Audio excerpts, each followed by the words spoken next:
Assalamualaikum Sobat Film, kembali lagi di channel Open Door. Saya Henry yang akan menemani cemilan kalian. Dan ini dia rangkuman filmnya.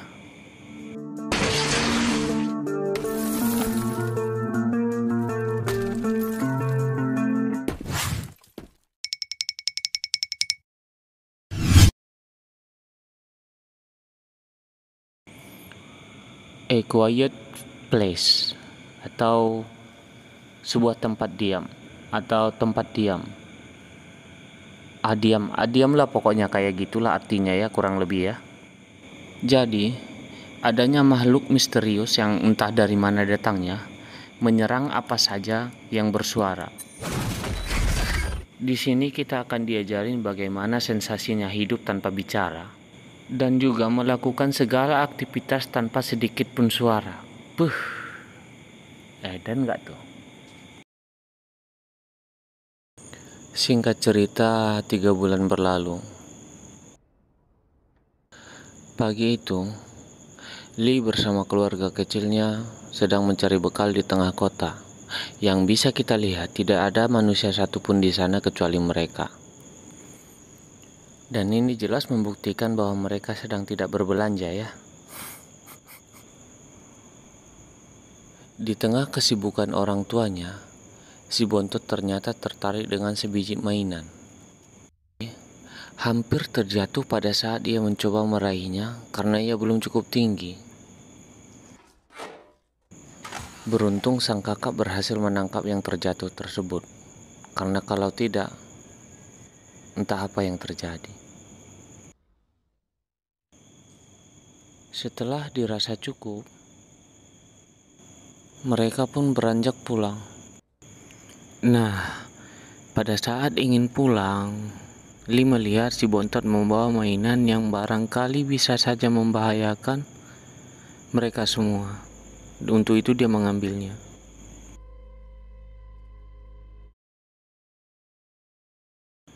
Yang tak diduga pun terjadi. Sang kakak mengembalikan mainan tersebut tanpa sepengetahuan orang tuanya. Ya bisa jadi mungkin karena kasihan ya, namanya adik juga pengen mainan ya.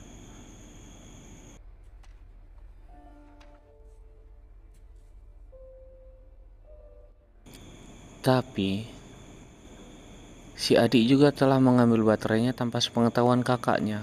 Ini nih yang bahaya.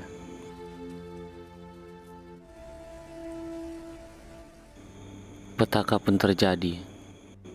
Si Bontot yang ternyata jalannya paling belakang tanpa mereka sadari sibuk dengan mainannya. Lalu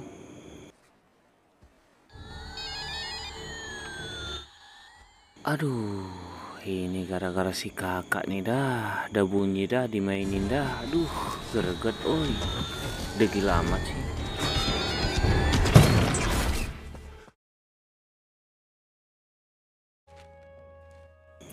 Singkat cerita, 15 bulan berlalu. Terlihat si kakak masih menyesali perbuatannya. ABG mah gitu, dibilangin ngeyel, tapi nyesal, nangis. Dan selanjutnya, tampak Lee sedang sibuk menyiapkan kebutuhan mereka. Mulai dari memasang CCTV dan juga menyelidiki kelemahan makhluk tersebut. Sebab itu, dengan cepat ia mampu berkembang biak dan menyebar di seluruh dunia. Dan kadang-kadang mencari bantuan melalui sinyal frekuensi internasional. Dan yang tak disangka lagi, sang ibu nih, kita lihat dulu ibunya. Jangan tanya Mimin aja nggak tahu, kan katanya nggak boleh bersuara. Makan malam pun siap disajikan. Makanan yang dimasak dengan sangat hati-hati tanpa suara sama sekali ya. Di sini kita bisa lihat di atas meja mulai dari piring pun diganti dengan dedaunan agar tidak menimbulkan suara ya.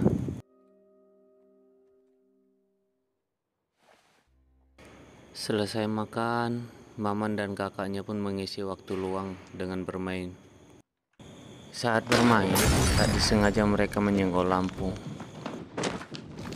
Aduh, nggak kapok-kapok. Oi, Maman, ini kakaknya juga. Aduh, nggak ngerti bahaya.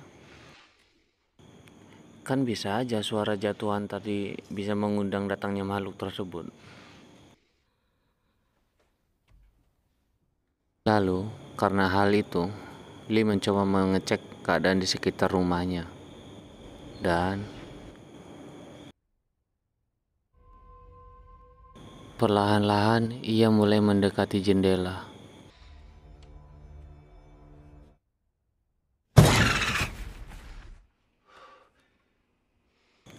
Untung aja cuma tikus. Aduh, udah deg-degan.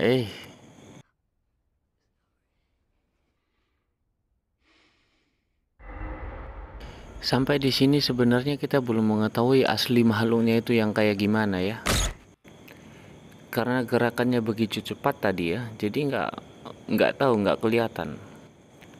Dan sebenarnya ceritanya juga baru dimulai nih. Itu tadi baru pemanasan. Oke, jangan kemana-mana, lanjut.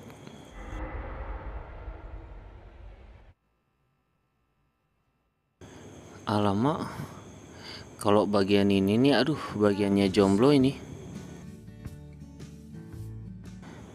Lewatkan aja lah ya, takut menggugah jiwa-jiwa yang, aduh.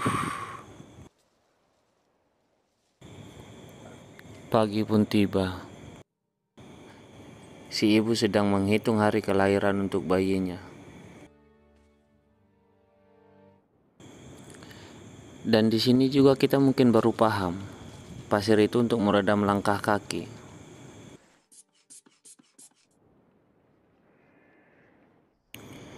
Scene selanjutnya, Lee mengajak anaknya untuk mencari bekal makanan, yaitu sungai yang berada cukup jauh dari tempat tinggal mereka.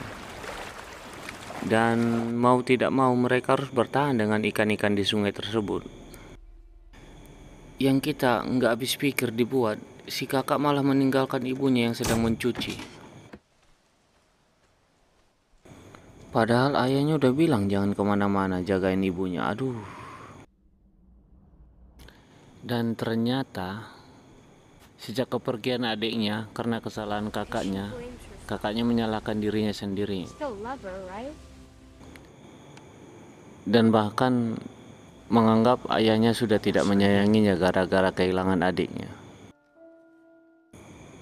Oke, teman-teman sudah paham kan ceritanya? Di awal scene tadi, gara-gara mainan.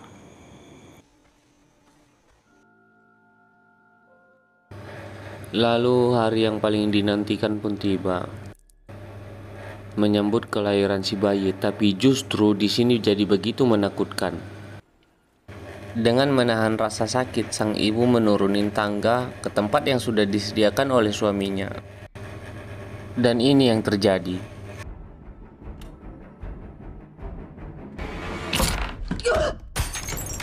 Tanpa sengaja menginjak paku yang ada di tangga dan sekaligus menjatuhkan bingkai yang ada di tangannya. Suara itu pun berhasil mengundang makhluk itu datang.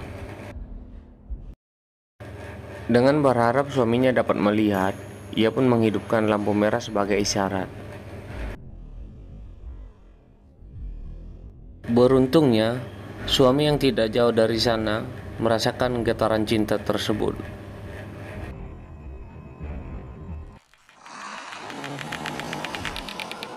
Dengan strategi yang sudah disiapkan oleh Lee, ia pun memulai rencananya untuk menyelamatkan sang ibu, yaitu dengan membuat suara pengalihan yang lebih besar tetapi jauh dari rumahnya. Dan sang ibu hampir sudah tidak bisa menahan sang bayi yang akan lahir.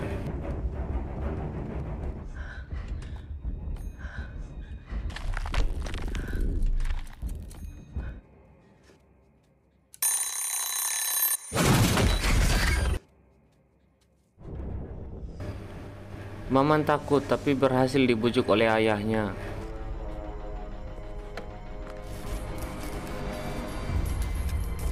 Ibu yang sudah merasa kesakitan, yang juga ketakutan, akhirnya nekat berteriak. Tapi Maman berhasil meledakkan petasan sebagai pengalihan. dan sang ayah pun mulai berlari.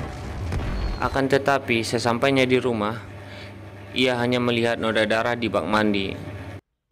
Sontak, ia pun mengira istri dan bayinya sudah menjadi mangsa makhluk tersebut.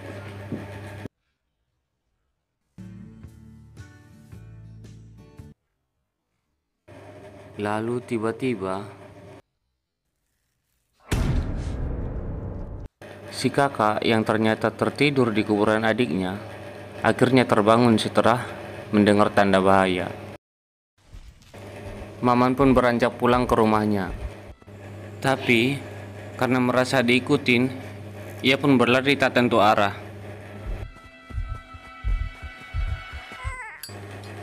Sang istri dan bayinya ternyata selamat.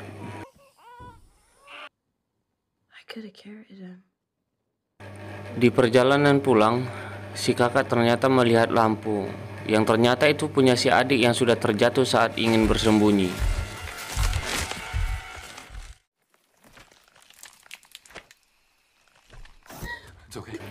Ibu yang sudah siuman menanyakan keberadaan si Maman dan kakaknya. Lalu karena takut mereka dalam bahaya, sang ibu pun meminta kepada suaminya untuk mencari mereka.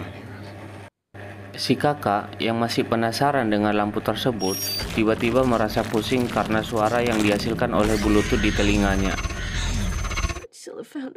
Akhirnya Lee pun berangkat mencari kedua anaknya dan meninggalkan istrinya. Untuk sampai di scene ini, mereka masih berhasil menghindari makhluk tersebut. Tapi bagaimana scene selanjutnya? Ayo Kang, lanjut.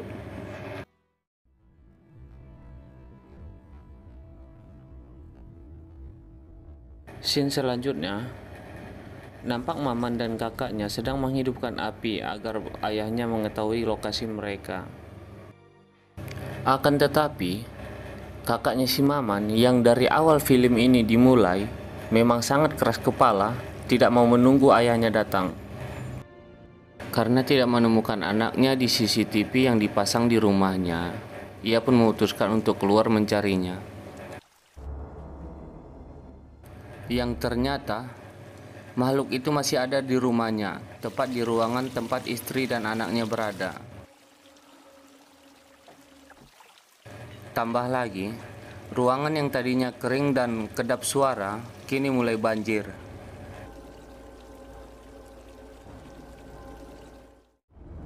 Scene pun berlanjut. Lee berjalan menyusuri kebun jagung dengan perlahan-lahan. Tapi sang kakak ternyata masih keras kepala dan ingin meninggalkan adiknya di sana. Dan akhirnya adiknya pun terjatuh ke dalam lumbung jagung.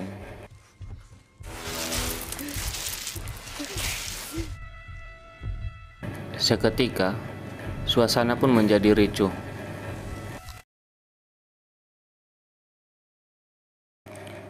Sedangkan si ibu dan juga bayinya terancam oleh makhluk yang sudah ada di depan matanya. Di scene ini, kita sudah mulai mengerti seberapa sensitifnya pendengaran makhluk tersebut. Lee pun bergegas berlari mengejar ke lokasi anaknya. Tapi ternyata makhluk tersebut sudah terlebih dahulu sampai di sana.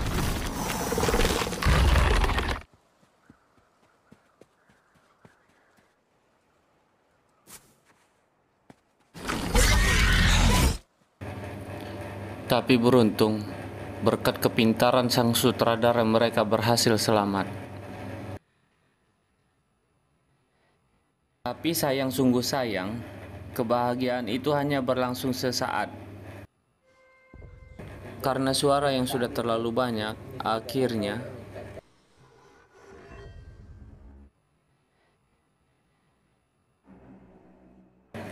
karena melihat ayahnya diserang, Maman pun histeris berteriak.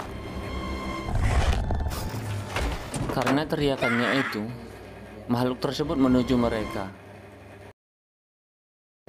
Sampai di sini sebenarnya belum ada yang menyadari bahwa setiap kali makhluk itu mendekat, bluetooth yang di telinga sang kakak yaitu Bluetooth hasil percobaan bapaknya, berfungsi saat makhluk itu mendekat. Melihat anaknya diserang, Lee pun lalu berdiri. Ini adegan yang menurut saya salah satu adegan yang beremosi sekali ya. Akhirnya sang ayah nekat berteriak agar anak-anaknya dapat berlari.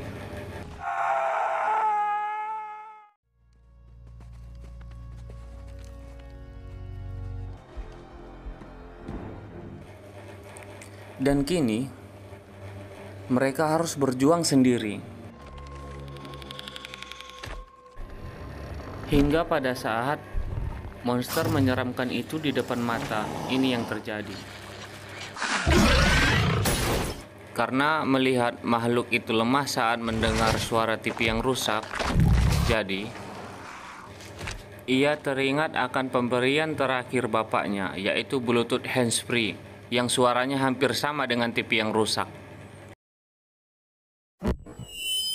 Lalu, ia coba mengeraskan volumenya dan ternyata ia dan monsternya sama-sama sakit. Dan agar lebih sakit lagi, ia mengeraskan volume suaranya dengan mic yang ada di situ.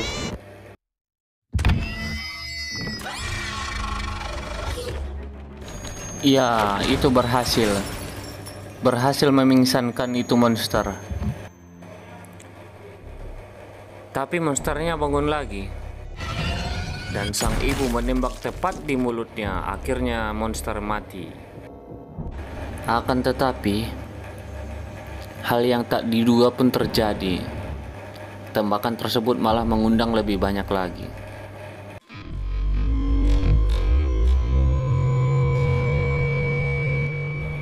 Oke teman-teman, part 1 selesai. Jangan lupa tonton juga part 2-nya, dan sampai ketemu lagi ya.